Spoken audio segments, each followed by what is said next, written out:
Y bueno, bienvenidos al episodio número 2 de Rostros, el podcast. Déjeme decirle que cuando hicimos la posible lista de invitados que íbamos a tener en esta mesa, buscábamos que fueran personas con una gran historia que tuviéramos para platicarle a la gente. Y Sujei tenía que estar aquí. Bienvenida, Sujei Luna, es nuestro rostro del día de hoy. Ay, muchas gracias, Héctor, por invitarme. Me siento muy contenta y apreciada por este gesto. Primera vez que haces algo así. Primera vez, por eso estoy súper nerviosa, porque jamás, o sea, he grabado videos de que allá en el CCM nos ponen a grabar y así, pero así tan producido, nunca. Bueno, pues siempre hay una primera vez y nos da gusto que sea aquí con nosotros. Gracias. Sujei, platícanos, ¿quién eres tú? Porque acabas de hablar en el CCM y eso la gente lo va a entender más adelante, pero ¿quién es Sujei? ¿Quién es Sujei Luna? Bueno, yo soy Sujei, tengo 18 años, este año cumplo 19. Nací en un hogar cristiano, soy de Guadalajara y actualmente estoy estudiando en el Centro de Capacitación Ministerial en Guatemala, en Palabra de Vida Guatemala específicamente. ¿Cuánto tiempo tienes por allá? Tengo, en julio ya se cumplen en este mes ya se cumplen 7 meses. Ok. Y vamos a irnos desde el inicio. La Sujei pequeñita. ¿Alguna vez se imaginó esa Sujei estar viviendo lo que estás viviendo hoy? La verdad, jamás. Jamás me imaginé estar en otro país y jamás me imaginé estar estudiando lo que estoy estudiando ahorita. Mis planes eran como completamente diferentes. Pero eras una niña, digámoslo así, estábamos platicando antes de entrar al aire. Eras una niña que desde muy pequeña eras muy activa en la iglesia, en el servicio. Sí, la verdad, como te digo, crecí en un hogar cristiano, asistíamos a la iglesia todos los domingos y así, y era una iglesia muy pequeña, entonces realmente no había muchas personas que estuvieran activas en el servicio y yo no era una persona muy extrovertida, no soy una persona extrovertida, pero sí me encantaba estar sirviendo y estar haciendo cositas. Me recuerdo que tocaba el pandero junto con mi mejor amiga Melissa, y de repente estaba haciendo una que otra cosita, pero mi camino iba más hacia el lado del deporte. Okay. Crecí en el deporte, entonces jamás yo me veía como estudiando teología o algo así, jamás. O sea, era a la par mezclabas tu pasión, por llamarlo así, secular, que es el deporte, y lo que estabas descubriendo en la iglesia también. ¿Cuántos años tenías cuando fuiste consciente de quién era Jesús para ti? Mira, yo creo que muchas personas tienen como el día, la fecha, el segundo en el que realmente como que conocieron a Jesús. Yo no soy esa persona. Yo creo que sí crecí en una iglesia cristiana y sí, realmente la doctrina de la iglesia a la que asistía no era la mejor, si te soy sincera, ahorita que lo veo como en retrospectiva, pero creo que ha sido un proceso en el que realmente he conocido quién ha sido la persona de Cristo, pero no fue como un momento específico. No sé si me entiendes un poquito. Sí, claro. Sí. Y ahora, platícame un poco más de esa Sujei que era muy apasionada por el atletismo específicamente. ¿Cómo sí. llega esta pasión a ti? Sí, justo antes de venir acá yo hablé con mi mamá como para que me refrescara un poquito la mente porque no me recordaba mucho, pero yo vivía en un lugar donde había una unidad justo atrás. Entonces mi mamá me platicaba que yo siempre veía por la ventana a los niños corriendo en la unidad, haciendo el deporte que ellos hacían, atletismo, y que yo le pedía a mi mamá que me llevara, yo tenía 5 años, que me llevara a correr, que me llevara allá, y mi mamá no me llevaba. Hasta que mi mamá vio tanto la insistencia en mí que fue como, bueno, vamos. Y me llevó a esa unidad y allí había una entrenadora, no me recuerdo, se llama Claudia, y allí comencé a entrenar atletismo. ¿Más o menos cuántos años tenías? Ahí tenía 5. Mi mamá ella me dice que tenía 5. Ok. Y eran bien chiquitas. Y a partir de ese momento, tu mamá dijo, ok, vamos a llevarla. Sí, porque mi mamá vio que era muy buena. O sea, la entrenadora me comenzó a llevar a competencias íbamos a esas competencias. Antes el gobierno hacía muchas competencias, ahora ya no. Pero justo aquí Cerquita hacía competencias, entonces yo iba y pues ganaba las carreras, ganaba cosas. Entonces mi mamá vio que era buena y fue como, bueno, vamos a seguirla llevando. Ok. Esto, desde los 5 años, ¿hasta qué punto de tu vida llegó a ser importante? Hasta hace menos de 3 años. O sea, realmente, como mi mamá y mi papá vieron que era algo que me apasionaba y cuando algo te gusta y aparte, pues, si eres medio bueno, sigues haciéndolo. Entonces mis papás vieron que yo quería, que yo seguía. Ya después de entrenar en esa pequeña unidad, fui a entrenar a una escuela ya más formal, seguía yendo a competencias, seguía ganando, seguía haciendo mejores marcas. Luego tuve la oportunidad de entrenar en alto rendimiento en el CODE. Entonces era una pasión para mí. O sea, yo me veía yendo a Juegos Olímpicos, era como mi mayor sueño en la vida. Y eso pasó hasta hace 3 años. O sea, a ver, déjame entender. ¿Sí llegaste a pasar competencias eliminatorias? ¿Representaste alguna vez el municipio, el estado? Mi mayor competencia a la que clasifiqué fue para unos nacionales. Ok. Que obviamente era clasificando el estado de Jalisco. ¿Y qué sentías cuando estabas allá? Era ahora lo veo, ¿verdad? Era mi ídolo. O sea, realmente era todo para mí. Creo que la satisfacción que yo sentía al ganar una carrera, al ver que era buena, al ver que la gente creía en ti, que mi entrenador creía en mí, y realmente era algo que disfrutaba un montón. O sea, fue un amor que conforme iba creciendo, se fue haciendo más fuerte hacia el deporte. Entonces era todo, o sea, realmente era todo para mí.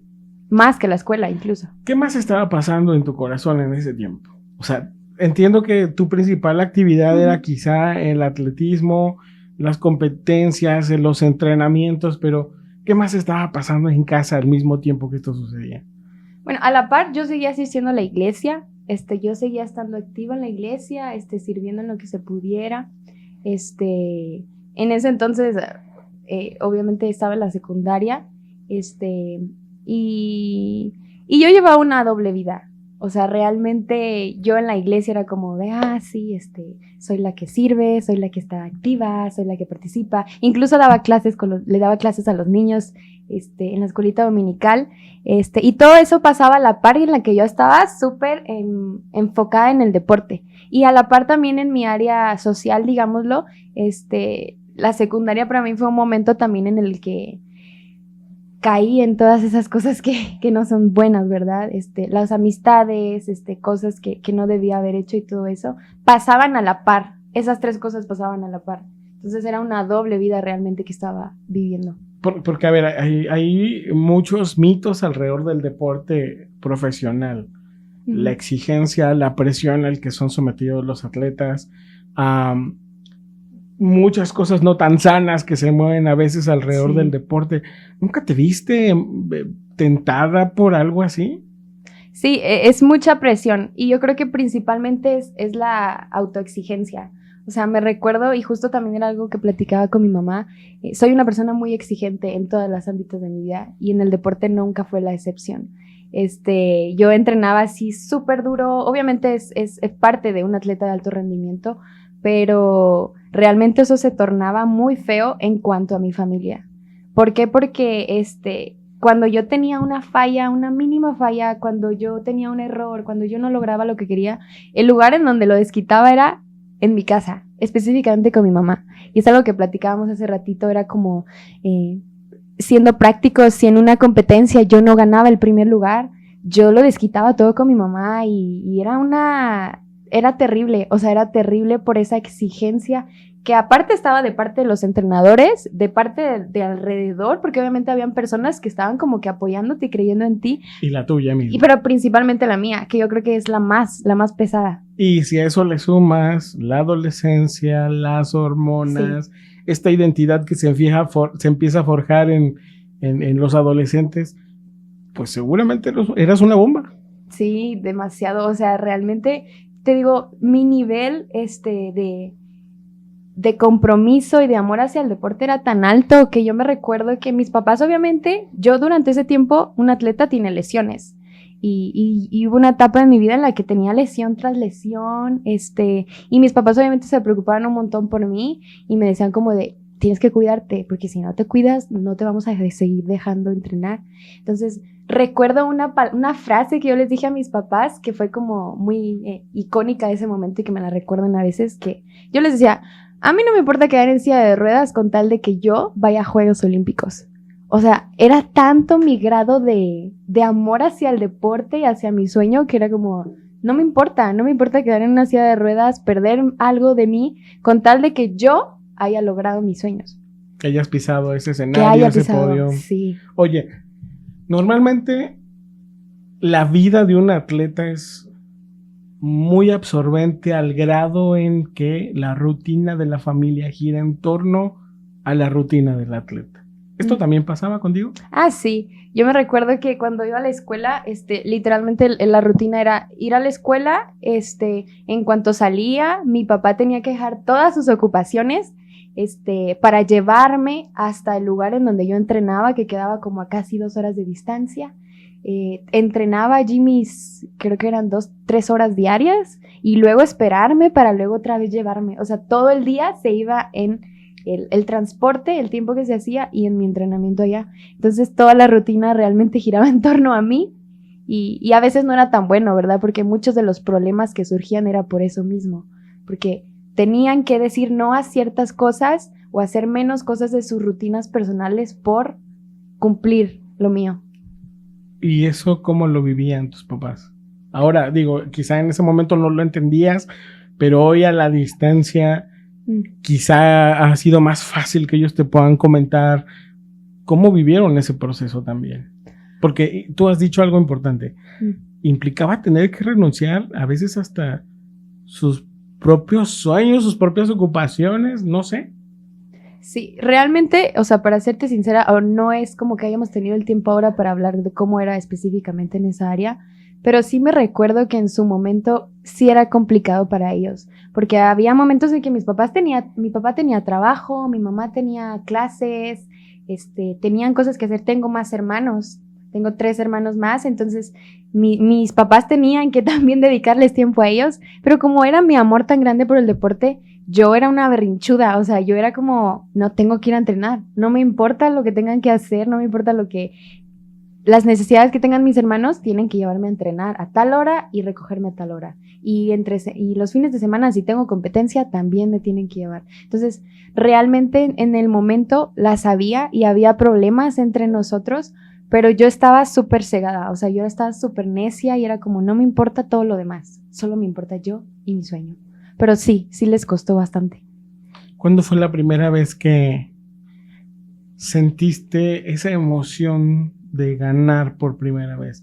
O sea, ¿cuándo fue porque entiendo que pudo haber sido un hobby que te llamara la atención cuando eras pequeñita, pero ¿tienes algún momento grabado de cuando dijiste esto se siente ganar, esto me gusta, esto es para mí? Sí.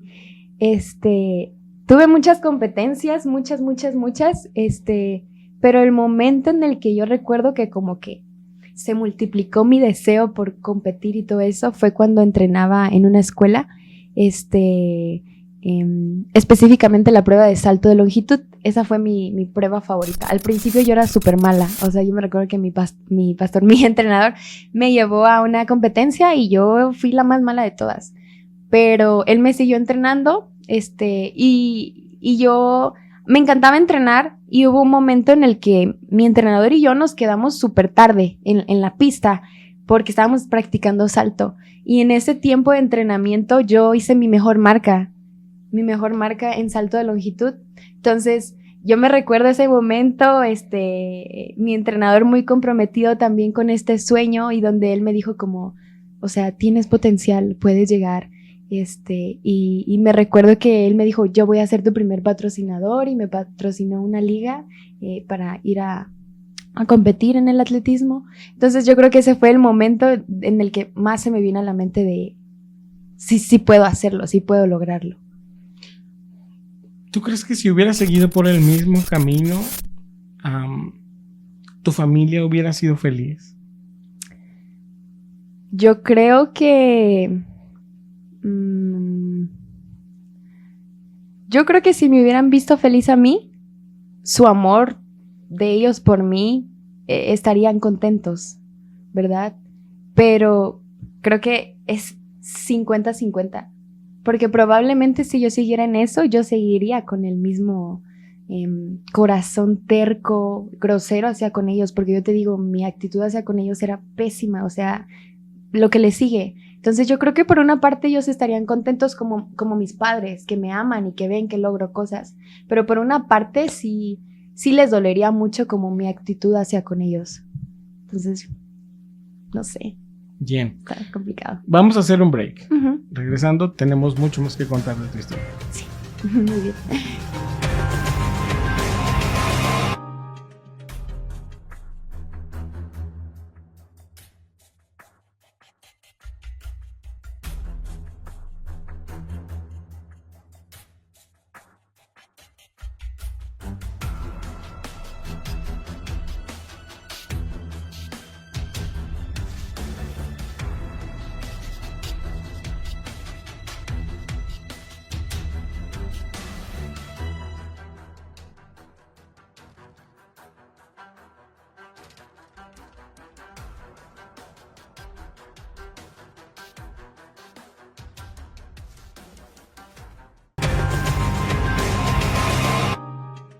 Bueno, seguimos aquí conociendo la historia detrás del rostro de Sujei Luna. Gracias otra vez por compartirnos tu historia, Sujei. Ha sido muy interesante esta primera parte que nos has platicado, pero a mí me surgía una inquietud.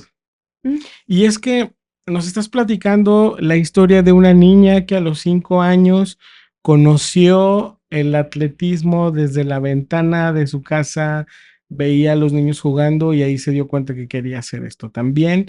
Y hemos conocido cómo poco a poco eso fue formando parte de tu juventud, de tu adolescencia. Sí.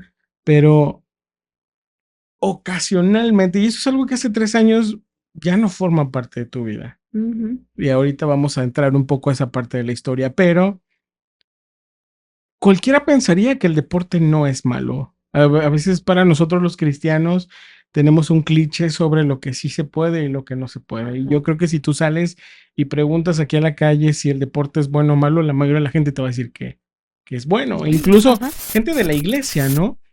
Pero tú mencionaste algo que estaba dominando hasta cierto punto tu carácter. Uh-huh. ¿Cuándo te diste cuenta de esto?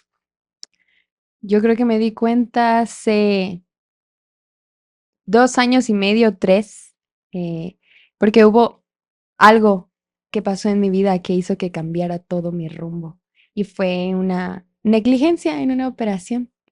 Yo estaba haciendo deporte súper bien, de alto rendimiento, yo estaba creciendo, estaba saliendo de una lesión también, pero inesperadamente mi apéndice ya no quiso funcionar tan bien, entonces tuvieron que llevarme al hospital de emergencia. Me recuerdo que fue un lunes donde yo había entrenado en la mañana súper bien, yo había mejorado incluso porque te digo, estaba pasando por una lesión. Pero ese mismo lunes por la noche yo tuve un dolor en el área de mi estómago. Me tuvieron que llevar a urgencias. En urgencias me dijeron que probablemente no era nada, que podía volver y ya. Un practicante de los que habían dijeron, ¿por qué no lo hacen un eco? Creo que se llama. Para descartar todo. Y en ese eco salió que definitivamente yo tenía apendicitis. Entonces me necesitaban quitar mi apéndice urgentemente. Y pues tú sabes que las operaciones realmente del apéndice no es tan riesgosa. Incluso son cortitas. O sea, me dijeron va a durar como 35 minutos la operación. Una cirugía sencilla hasta cierto punto. Exacto. Una cirugía sencilla. Aún así yo tenía un montón de miedo porque yo tenía 16 años. Nunca había entrado en algo así. Pero se llegó el momento, todo sucedió en la madrugada, llegó un momento en que me tuvieron que meter a quirófano y durante el proceso de que me pusieron la anestesia salió mal, me la pusieron mal, entonces eso dañó 2 nervios de mi pierna derecha y por consecuencia ya no la podía mover. Recuerdo, fueron los momentos más dolorosos de mi vida realmente. El dolor de nervios es el peor dolor que yo creo que existe, realmente es horrible. Estuve horas durante la madrugada con dolor tras dolor. Es un dolor que realmente no lo puedo explicar. Yo lo sentía como descargas eléctricas una tras otra en mi pierna, durante horas. Yo no soportaba ni siquiera que alguien me tocara así. Este, mm, y eso fue como el comienzo de el cambio de rumbo para mi vida. Y me llama la atención porque Ujú. que tú vengas y me digas que era un dolor intenso para una atleta que estaba acostumbrada a resistir muchas veces pues Sí. el dolor de los entrenamientos, porque a veces los entrenamientos suelen ser dolorosos, seguramente fue algo muy duro. Muy duro, o sea, realmente los doctores no sabían qué estaba pasando. O sea, los doctores ni siquiera me creían que yo estaba teniendo tanto dolor. Recuerdo que después de la cirugía te ponen en un cuarto como para que me dijeron, tienes que mover tu pierna para poderte subir a piso. Yo estuve 3 horas en ese lugar con las descargas eléctricas que sentía tan fuertes, pero al mismo tiempo yo no sentía mis piernas, pero sí sentía esos dolores. No me creían que estaba pasando por ese dolor. Me pusieron un medicamento, ketorolaco creo que era, pero me dolió aún más. Me tuvieron que subir a piso porque ya llevaba muchísimo tiempo, allí abajo, ya era como un momento. No me podían subir a la cama. O sea, era tanto mi dolor que yo lloraba bastante. Recuerdo mi papá estaba allí conmigo. La última alternativa fue la morfina. Entonces, recuerdo que el enfermero me puso morfina por 2 vías y mi papá dice que no pasaron ni un minuto y yo me quedé súper dormida. Entonces, al día siguiente los doctores no sabían qué era.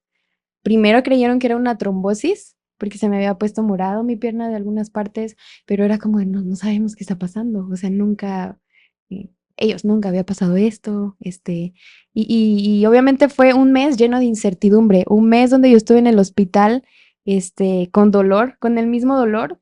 Lo único que me quitaba el dolor era la morfina, pero la morfina me hacía estar dormida, entonces yo estuve todo ese mes más dormida y más como ida que despierta, este, pero eso era lo único que me hacía no sentir el dolor.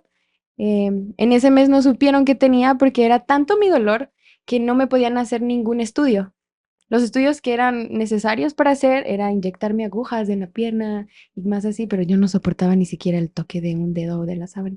Entonces, fue bien difícil, fue un mes más difícil, más que el dolor, podría decir, la frustración al yo saber que mi sueño se había frustrado. ¿Por qué? Porque lo necesario para mí, mi herramienta eran mis Claro, piernas. tu herramienta de trabajo. ¿Y qué pasaba en tu cabeza respecto a Dios? ¿No le preguntabas qué está pasando? Sí, yo todo ese mes fue horrible. Mi mamá también me refrescaba un poquito la mente y estaba súper frustrada. Yo todos los días era súper grosera con mi mamá, con las personas, con los doctores, con todo, porque yo no creía que se me estuviera pasando eso. O sea, para mí era se terminó tu sueño, ya no vas a poder correr más porque yo no podía caminar, yo no podía mover mi pierna y los doctores no sabían si yo podía volver a caminar otra vez. Entonces era como todos mis sueños se fueron para abajo.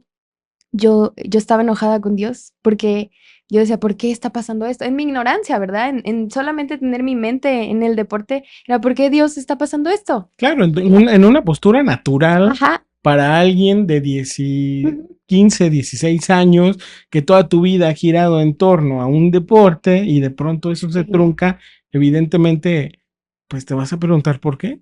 Ujú.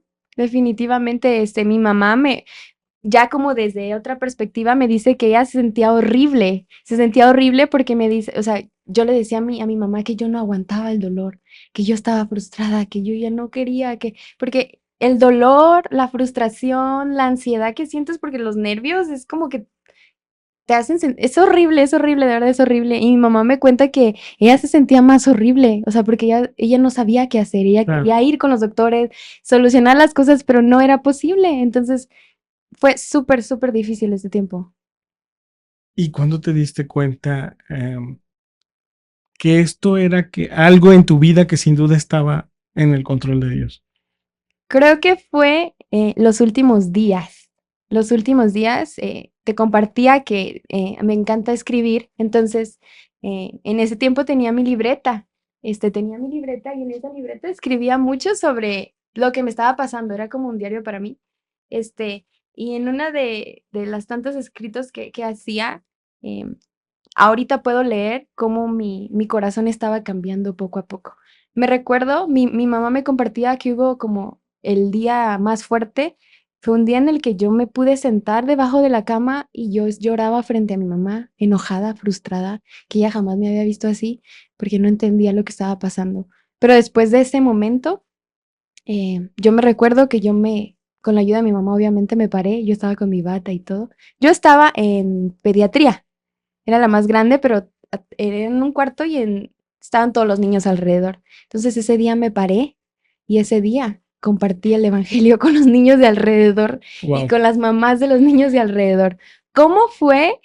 Fue por pura gracia, porque te digo, fue el momento más feo para mí donde ya no aguantaba más, yo tenía que explotar de alguna u otra manera, pero mi mamá fue súper esencial en ese momento, súper clave porque ella oró conmigo en ese momento y el Señor realmente me dio las fuerzas para yo levantarme y en ese día compartir acerca del Señor con las personas que estaban a mi alrededor. Y allí yo creo que fue el punto donde el Señor realmente me mostró mi corazón, me mostró el ídolo que estaba poniendo en mi corazón, que estaba dándole toda mi atención, todos mis afectos, todos mis esfuerzos al deporte. Y realmente fue súper lindo y ahora lo sigo viendo así, porque pude sentir el amor de Dios en mi vida. Pude pensar y decir, bueno, si yo hubiera seguido así toda mi vida, probablemente me hubiera perdido muchísimo. Pero fue como en medio de mi pecado, en medio de mi maldad, en medio de todo lo malo que lo estaba haciendo, el Señor me dio tanta misericordia y tanta gracia porque hizo que esos planes se frustraran para volverme a Él, para volver mi mirada a Él y recordarme cuál era mi propósito, mi identidad y para qué estaba hecha, ¿verdad? Entonces, creo que ese fue el momento clave donde todo dio un giro de 180. ¿Y cuál es esa identidad que descubriste a partir de eso? Primeramente, siendo muy sincera, como te decía, en la iglesia donde crecí, em, es una iglesia que sigo amando, pero la doctrina no era muy buena. Algo que siempre dudé hasta ese punto de mi vida fue si realmente yo era hija de Dios. Y creo que es algo que pasa muy, muy, muy, muy común y que he escuchado mucho en las personas. ¿Por qué? Porque yo decía, bueno, es que hoy siento que soy hija de Dios, pero Fallé, ya fallé, ya no fallé. siento. Entonces yo trataba de ganarme el amor de Dios con lo que hacía y con lo que dejaba de hacer y así. Entonces, en ese momento, ahí entra alguien muy, muy especial en mi vida y es un hermano de la iglesia quien me comenzó a dar estudios. Y él comenzó a hablarme sobre la persona de Cristo, sobre la obra de Cristo, sobre la soberanía de Dios. Y fue un momento bien clave porque yo entendí realmente el sacrificio de Cristo y la salvación que no era por obras y que la salvación es para siempre. ¿Sabes? Si yo volvía a pecar, yo seguía siendo salva. El pecado no quitaba mi salvación. Entonces en ese momento yo comprendí y pude tener como esa seguridad de que era salva y estando en Cristo, bueno, allí fue el momento en que comenzó a ver quién soy en Cristo. Soy amada, soy escogida, soy perdonada, tengo un propósito, el Señor es mi Padre, mi identidad no está en el deporte. Todas esas cosas que hasta la fecha, y yo creo que toda mi vida voy a seguir creciendo en esa parte, pero fue ese momento en el que yo dije, soy hija de Dios. En ese momento, Sujei, hasta antes de este cambio abrupto que hubo en tu vida, ¿tú buscabas agradar al Señor o era algo que ni siquiera pasaba por tu mente? Fíjate que fue lo mismo que me pregunté antes de venir y por eso es que leí mis libretas, porque como aquí escribía todo, yo dije, realmente antes de eso yo buscaba al Señor, que no me recordaba. Y realmente mis notas hablan de una Sujei que trataba de agradar al Señor. ¿Sabes? Era una Sujei que escribía sobre o sea, que realmente incluso estaba como consciente de la importancia de mis sueños y de si eran malos o no, porque justo justo se abrió acá y Dios cumple tus sueños. No está mal soñar, está mal cuando ponemos los sueños por encima de Dios. O sea, eran reflexiones mías que yo hacía respecto a este tema. Déjame ver. Ajá. O mis oraciones donde yo realmente le digo como al Señor, Señor, yo quiero hacer tu voluntad. Señor, yo quiero hacer lo que tú quieres para mí. Señor, quiero agradarte. Entonces yo digo, bueno, o sea, no estaba tan perdida, ¿sabes? O sea, realmente era el anhelo en mi corazón agradar al Señor. Sí, para que vean que no es broma. y, no me lo inventé. Y son hojas tras hojas donde estoy derramando mi corazón al Señor, aún en medio de teniendo una vida doble, porque es en la misma fecha, ¿sabes? Teniendo una vida doble, donde el deporte era lo más para mí, aún yo seguía escribiendo eso al Señor. Claro, bueno, yo creo que es una línea muy delgada, Suje. Digo, aquí esto está fechado en octubre del 2021, pero creo que la línea es muy delgada, porque se nos ha enseñado, y es correcto porque lo dice la Biblia, que todo lo que hacemos lo tenemos que hacer como para Dios, ¿no? Y creo que hemos entendido que todos tenemos una vida secular, ¿cierto? Todos tenemos una vida que no necesariamente gira en torno a una iglesia. Tenemos un trabajo, tenemos un contexto, y la Biblia dice que aún esas cosas las tenemos que hacer como para Dios, y hasta cierto punto estabas haciendo eso, porque estabas haciendo eso con excelencia, y creo que a lo mejor nuestra visión, si alguien compartimos una afición como la tuya, de cierto modo podemos decir, es que yo lo estoy haciendo perfecto porque es para el Señor, pero tú te diste cuenta que tú estabas supliendo tu necesidad. Exacto. Que eran tus deseos. Sí, yo creo que justo es así, porque ahorita yo no creo que el deporte es malo, en lo absoluto. Claro. O sea, incluso... Porque ese no es el mensaje. Ajá, ese no es el mensaje, y el Señor utiliza muchas veces eso y tus capacidades realmente para su gloria. Y lo veo en muchos deportistas que aman al Señor y que utilizan eso para llevar el mensaje de salvación a las personas.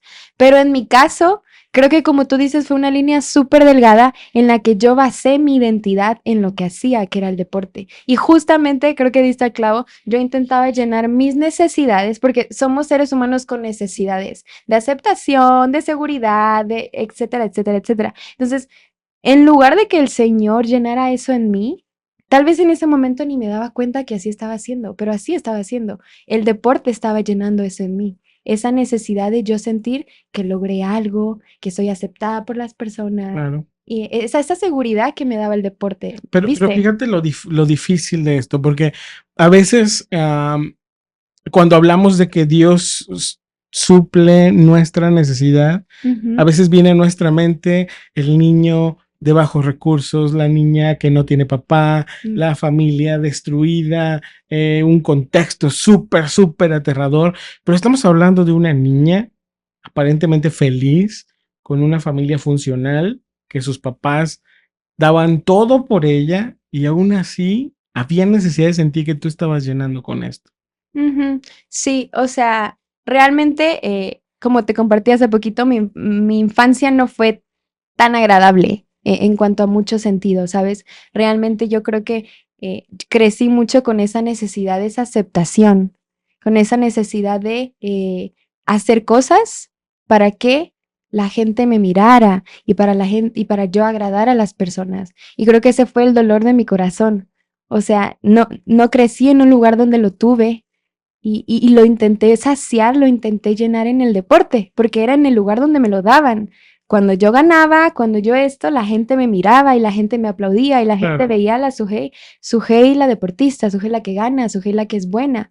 Entonces, todas esas heridas en mi corazón que tuve desde que estuve chiquita, con diferentes situaciones que surgieron en casa realmente, hicieron esa herida en mi corazón que yo la fui expresando de esa manera. Entonces, creo que no podemos como decir, bueno, ella no sufrió tanto, ¿por qué está? Porque tal vez son luchas, sí, muy diferentes, pero que precisamente nos afectan de diferentes maneras por cómo fuimos criados y de esa manera. Entonces, yo creo que hubo muchas heridas en mi corazón que me hicieron expresarlo de esa manera en cuanto al deporte. Y que seguramente hoy lo entiendes a la distancia, pero evidentemente en ese momento no era así. No, en ese momento, o sea, digamos, en retrospectiva, evaluando toda la situación y viendo como mi infancia, cómo crecí, qué buscaba, qué hacía, qué esto, lo otro, yo puedo decir, bueno, esto que me pasó o esto que hice realmente causaron este daño en mi corazón y yo intentaba llenarlo con eso. Y esto solo te digo, esto solo es una parte en el deporte, pero obviamente hubieron otras facetas en mi crecimiento que también ahí se fueron como expresando esas heridas en mi corazón que tuve desde pequeña. Entonces, bueno, en el momento una no lo ve. O sea, Claro, una dice, no, yo estoy bien. O no sea, es evidente. no es evidente. Ajá. Y algo pasa, que cuando una herida no es sanada de forma correcta, eso se convierte en malas decisiones años después, ¿no? Exactamente, porque creo que no crecí realmente con ese acompañamiento. Ahorita agradezco muchísimo a las personas que caminan conmigo, a mi consejera, a mis padres, a personas que realmente me aman y me hacen ver cosas puntuales en mi vida que yo no las veo y que estoy haciendo mal. Pero en ese momento la Sujei chiquita, más chiquita que ahorita, no tenía esas personas que caminaran con ella. No había en la familia ni siquiera ni personas cercanas que le dijeran, estás haciendo esto mal o estás poniéndolo antes que al Señor. O tal vez no como esa constancia y ese trabajo en mí. Entonces, como no lo hubo, es como que yo tomé las riendas de mí y yo hago como creo que está bien. Lo que tú creías que era lo mejor. Ujú. Y hay algo que me llama la atención, que ahora que tú poco a poco estás posicionándote en el otro lado de la cancha, del otro lado de la pista, porque hubo personas claves, hoy hay personas claves en tu vida que te ayudan a centrar otra vez tu mirada donde tiene que estar. Ujú. Pero también hoy tú te estás preparando para tú ser esa figura para otras chicas. Sí, la verdad que es una bendición. Después de que me pasó esto, yo tuve un cambio de iglesia, nos movimos a otra iglesia y allí fue donde conocí a mi pastor y a mi consejera. Realmente ellos han sido como muy claves en este crecimiento mío, ¿verdad? Han estado caminando conmigo, entre ellos y muchas personas más, mi familia también incluso. Y realmente eso me motivó muchísimo a ver la necesidad que hay en las iglesias, que hay en las familias realmente de esas personas que decidan invertir en la vida de otros. Y la palabra de Dios es clara y la palabra de Dios nos da las herramientas para poder hacerlo. Entonces, un deseo en mi corazón después de que pasé esa situación en el hospital y todo eso, fue estudiar la palabra de Dios. Fue como yo puedo decir que mis afectos y mis prioridades cambiaron, realmente dieron ese giro y el Señor puso en mi corazón como prepararme realmente para todas esas cosas y tal vez en ese momento no lo vi como de, bueno, para poder discipular a alguien, para poder acompañar a alguien, pero realmente en este proceso que he estado estudiando allá en Guatemala, y ver la necesidad y ver la importancia y ver la gran comisión, porque es la gran comisión. O sea, realmente hacer discípulos, enseñarles las cosas que el Señor nos ha mandado en su palabra, me ha motivado un montón para yo poder ser excelente y diligente en el estudio de la palabra para poder transmitir esa vida a otras personas. Primeramente con mi ejemplo, a las personas que el Señor ponga en mi vida. Claro. Ujú. Bien. Vamos a hacer una pausa más Sí. y regresamos porque esta historia se está poniendo buena. Va.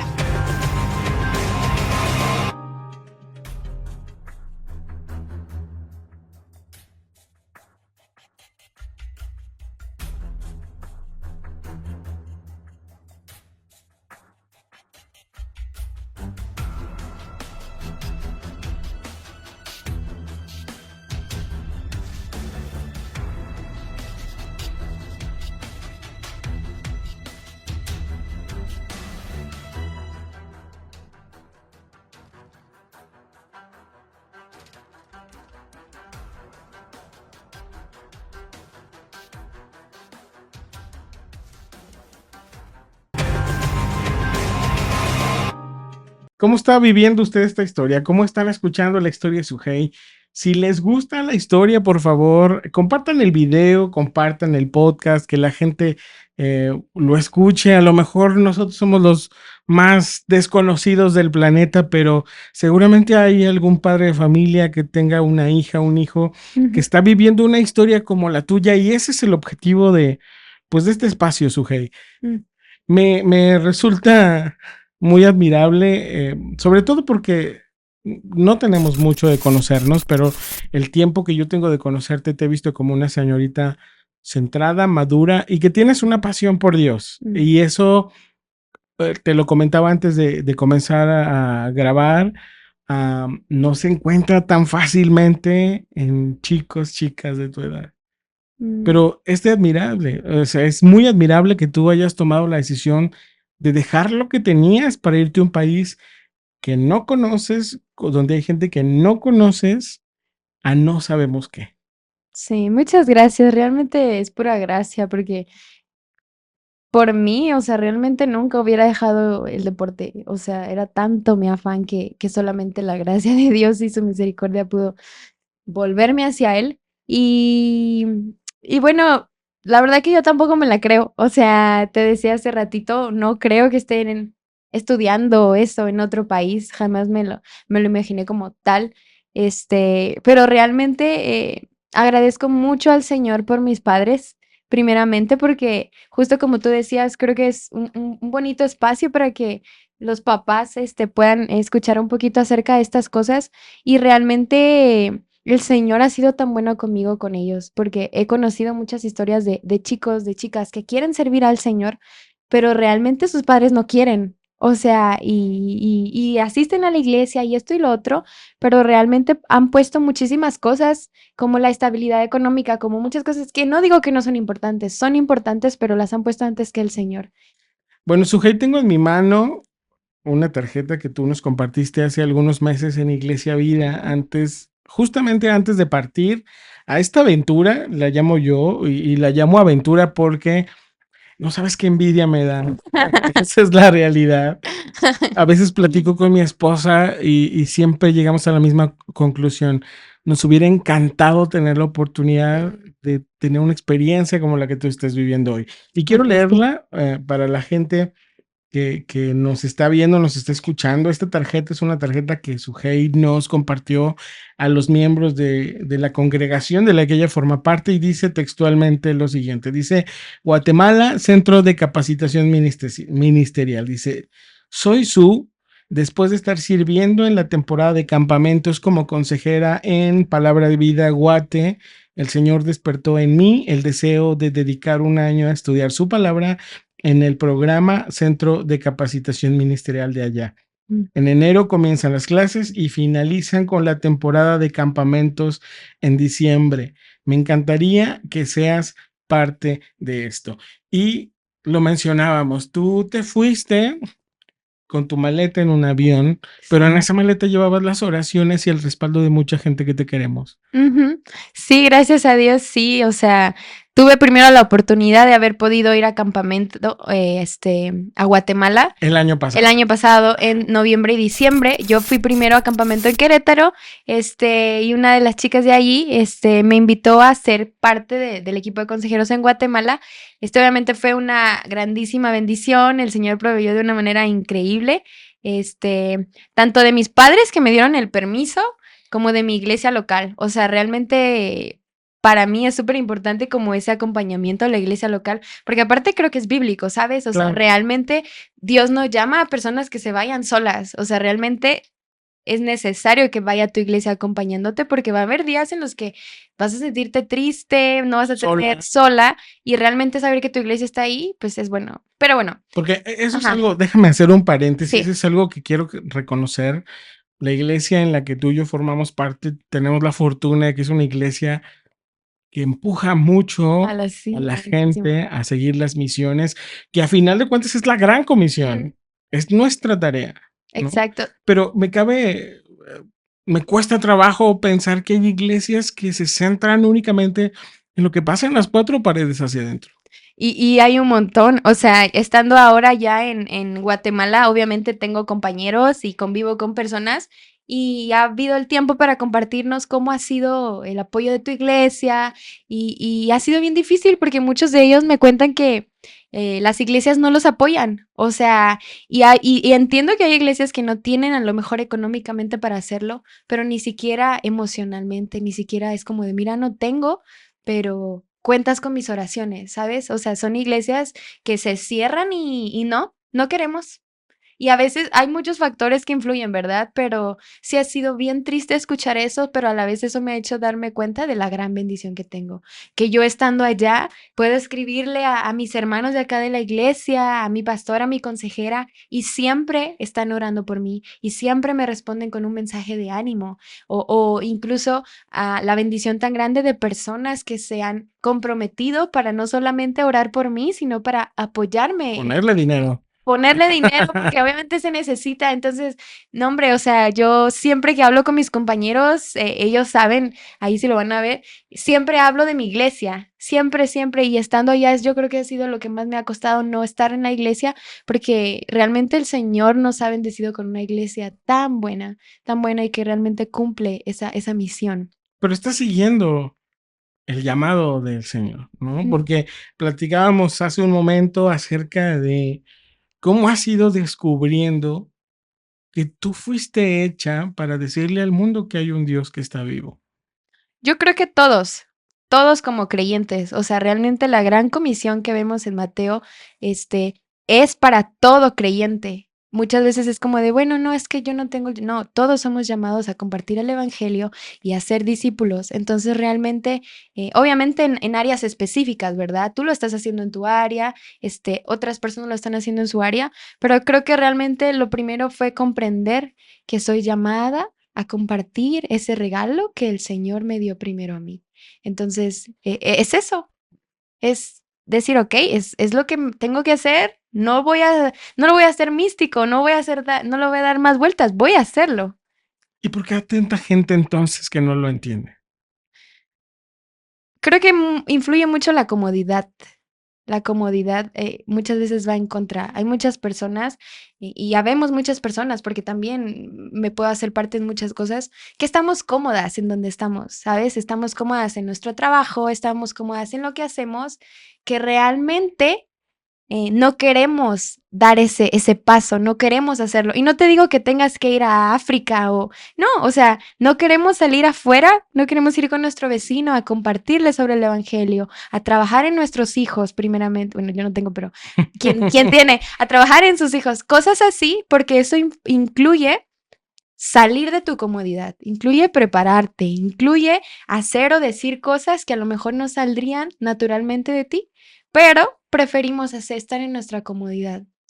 Además, tenemos que decir cosas que también lo digamos con nuestro testimonio, ¿no? Porque Exacto. tiene que haber esa congruencia también. Sí. Tiene que haber esa amalgama donde lo que dices y lo que piensas y lo que haces sean una sola. Ujú. Sí, definitivamente, y creo que es muy triste realmente porque entender lo que Cristo ha hecho por ti, entender la obra redentora de Cristo, entender muchísimas de esas cosas que a lo mejor lo han escuchado, lo hemos escuchado en nuestras iglesias siempre, pero que eso no nos mueva a salir por esos perdidos, realmente es bien triste porque terminamos siendo cristianos que solamente van a calentar una silla, solamente van a hacer eso, pero realmente no entienden el compromiso que es, no entienden realmente lo que es el cristianismo. Y también creo que, aparte de la comodidad, podría decir que también parte de un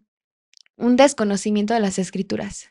¿Sabes? A veces nada más es como de, okey, sí, yo escuché el evangelio, yo sentí algo bonito, Y ya. o yo sentí una emoción, o yo vi que todos levantaban la mano y yo la levanto y ya voy a la iglesia y me conformo con lo que dice el pastor, su sermón de 30 minutos, y si es que lo aguanto, porque ya si se pasa a los 40 ya no lo aguanto, pero durante el resto de la semana no abrimos la Biblia.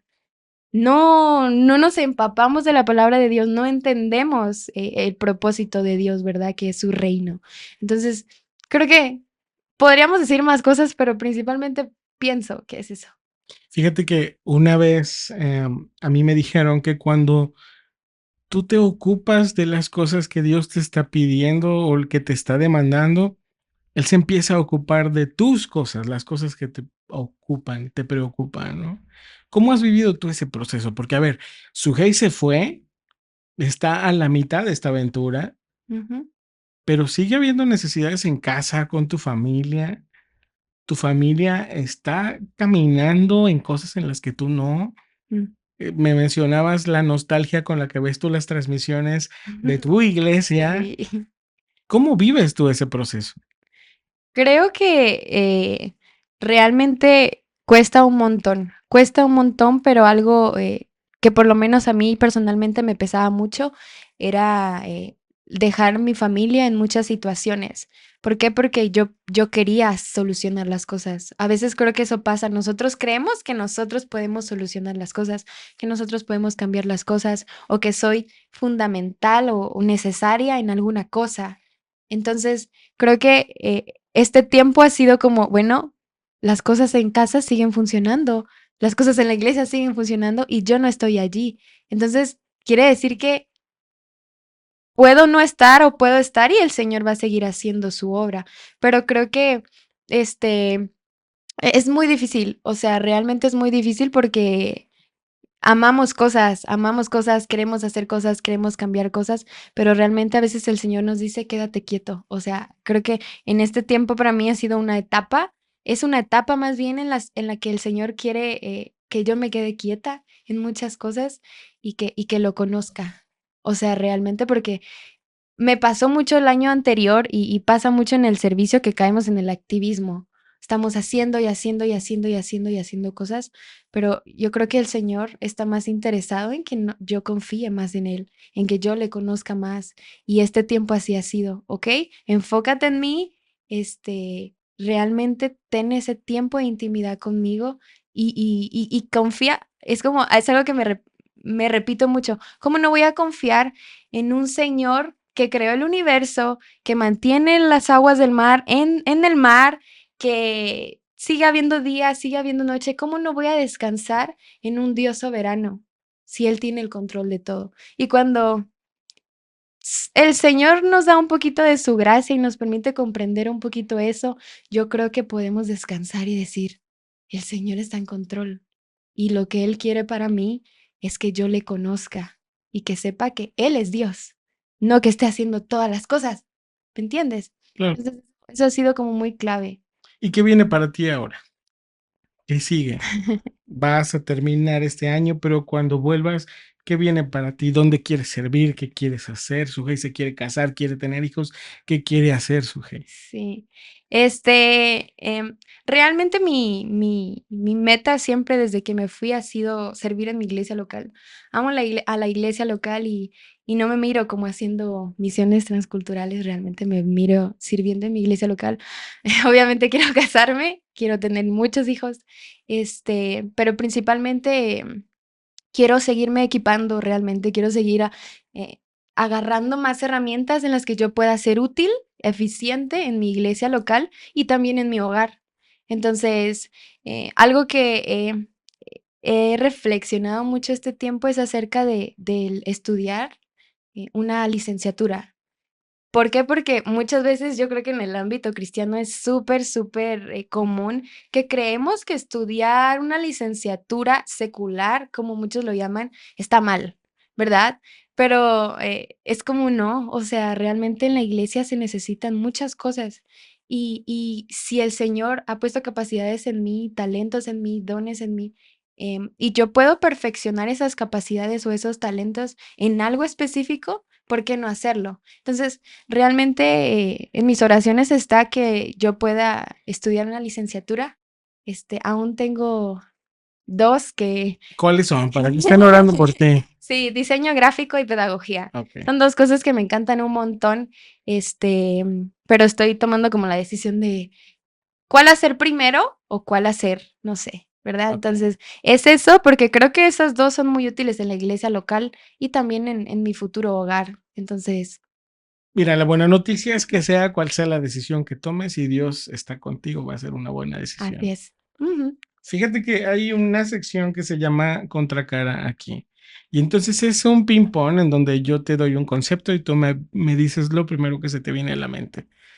No necesitas pensarle mucho. Ok, Queremos yo ver, pienso mucho. queremos ver qué es lo primero que viene Ok, a tu mente con estos dale. conceptos, ¿de acuerdo? Ok. Evangelismo, Cristo. amigos, No se me viene nada a la mente. Amistad. No sé. familia, Mis papás. sueño, Ya no fue lo primero que pensé, entonces ya no vale. Sigue la otra. ministerio, Iglesia. iglesia vida, Pastores. misiones, Barco, el barco. noviazgo, Matrimonio. eso, teología, Estudiar. hermanos, Amigos. Jesucristo, Todo para mí. atletismo, Ya no fue lo primero. censurado, Censurado. Es que no. sacrificio. Sacrificio, Cristo. Es el último de los conceptos. Fue muy gratificante platicar contigo. La primera vez que me acerqué contigo a invitarte a este espacio lo hice por WhatsApp Sí. y creo que tu historia merece conocerla a muchas personas, no para que seas exaltada tú, no Ujú. para que seas admirada tú, y esa parte tú la entiendes bien, pero es increíble lo que Dios ha hecho contigo y lo que seguramente va a seguir haciendo contigo y a través de ti. Ala, sí, gracias por invitarme. Realmente algo que me propuse en mi corazón antes de venir acá, porque creo que todos tenemos muchas luchas y muchas debilidades, y era el hecho de que realmente en mi corazón la gloria sea para el Señor. Porque todo este tiempo ha sido difícil en muchas cosas, pero el Señor me ha dado de esa gracia y de esa misericordia para hacer todo lo oscuro, todo lo feo en algo hermoso y en algo con propósito, pero a veces solemos caer en la vanagloria. Claro. Entonces, gracias por este tiempo y realmente espero que sea de bendición para muchas personas, ¿verdad? Y principalmente creo que es para mí misma poder evaluar todo esto y ver que el Señor ha sido tan bueno y que es para Él, para Él. Seguro que sí. Ujú. Y seguramente va a haber mucha gente que se enamore de tu historia y que se enamore también más de Jesús Ojalá más. a través de lo que hizo de ti.